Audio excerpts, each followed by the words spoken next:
All right, folks, Bob Partika here, and it's time for a quick unboxing. I've got a package here from Kevin at Pandemonium Tackle with what I believe should be a couple of custom baits that I ordered for fishing Green Bay. If you're not familiar with Pandemonium Tackle, they make some truly game-changing stuff. And their baits have quietly been tearing it up here in Green Bay for several years now. So consider the cat out of the bag. That said, I am super stoked to check these bad boys out. But before we dig inside, I just want to note that I am not endorsed by any of the manufacturers that I mentioned in this video, and I pay for this stuff out of my own pocket. So, okay, let's see what we've got.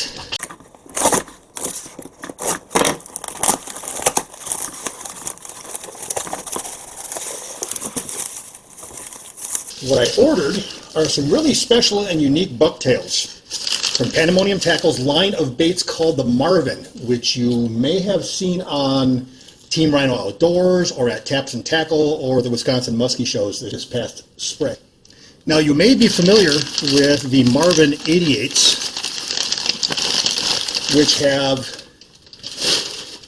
a number 8 fluted Indiana blade and a number 9 Colorado blade. Well, this is the 88's little brother called the Marvin 78.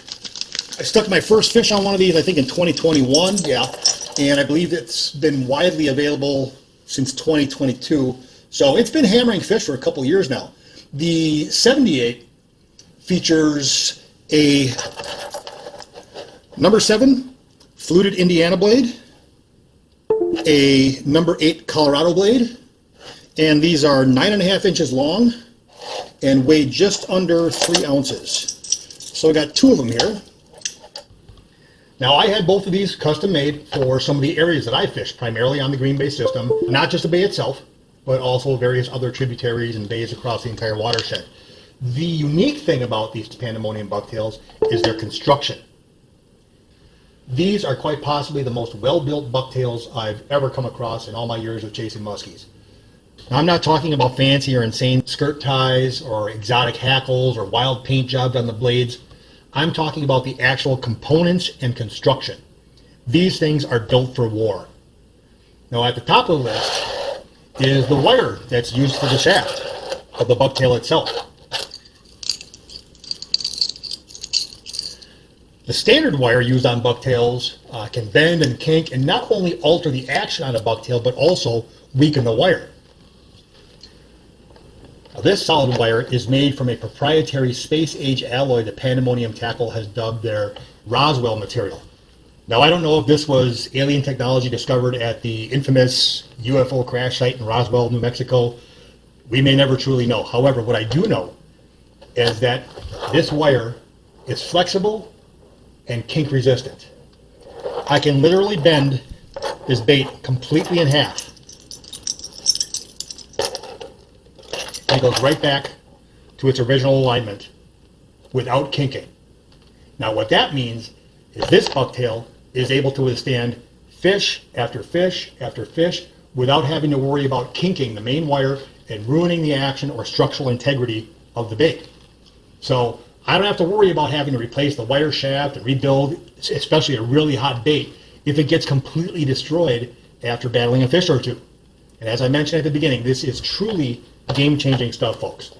Okay, so yeah, that's super cool, but a bucktail is a bucktail, right? Well, let's take a look at the construction of these baits.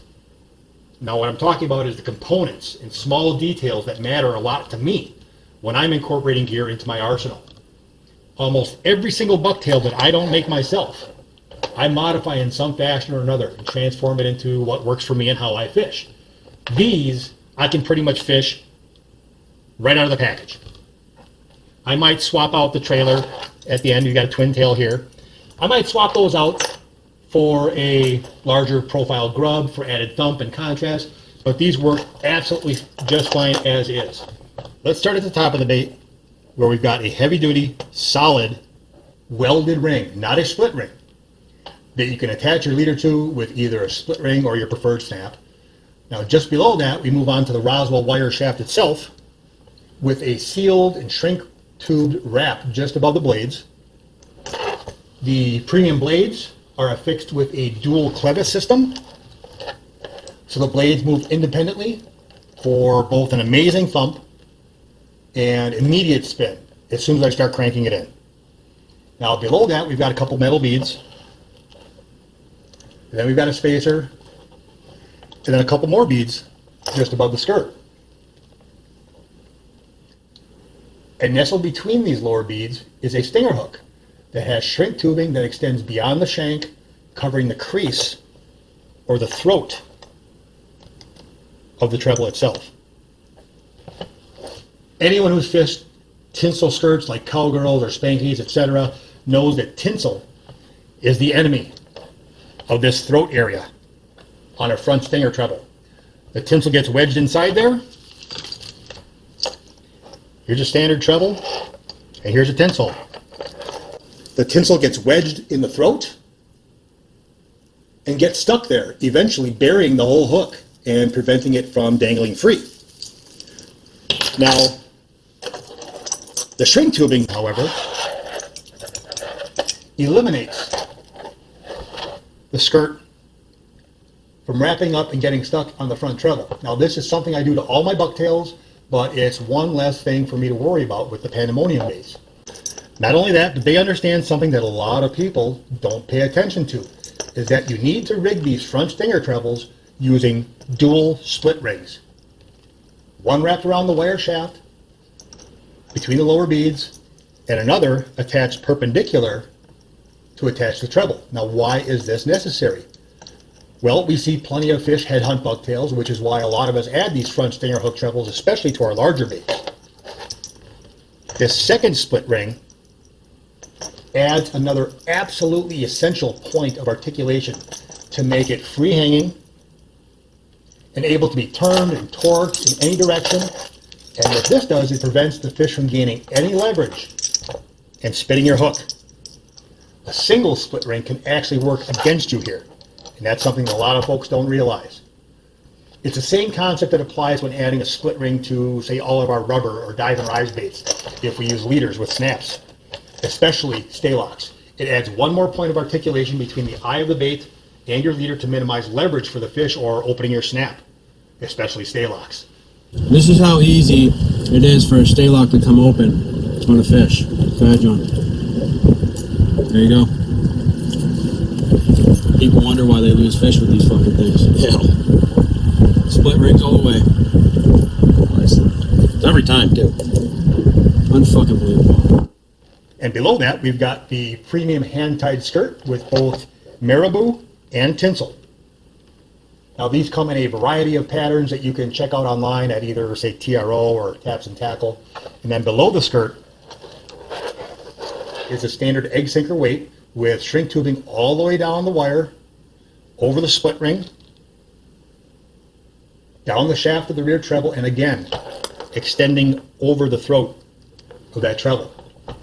Now, I like to throw a teaser or a big rub on the back of all my blades, so I'll be slicing off this shrink tubing and replacing the number 7 split ring with a number 6 split ring from Tyrant Tackle, and then cinching on one of these, which is an 8-inch Kalin's octagon bow.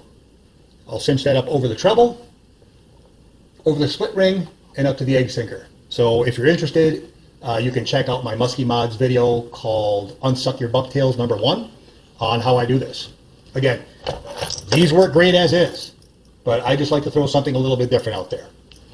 So that covers the Pandemonium Bucktails, but I should note that they also make straight wire leaders, both with and without swivels. Here's one with a swivel. Without a swivel, they make 7-inch, 9-inch, 12-inch, and they are made out of the same Roswell material as the Bucktails. Now, these are all I use for nearly everything, whether it's for small gliders, twitch baits, dive and rise, bucktails, or even big rubber. Now, I switched exclusively to Pandemonium leaders a couple years back, and it's a pretty huge deal when I can pull out a single Roswell leader and know that I can get multiple seasons out of it. So these are all I'm using, period. Again, thanks to Kevin Abendroth at Pandemonium Tackle for creating these custom Marvin 78s for me. I absolutely cannot wait to get them chomped this season. Again, I highly encourage folks to check out their line of baits at TRO and Taps and Tackle, or check out their Facebook page. If you've tried Pandemonium tackle gear, I'd like to hear from you. Let me know what you think. And as always, if you have any questions, hit me up in the comments below. Thanks, and tight lines in 2023, you guys. Take care. Thanks for taking the time to watch this video.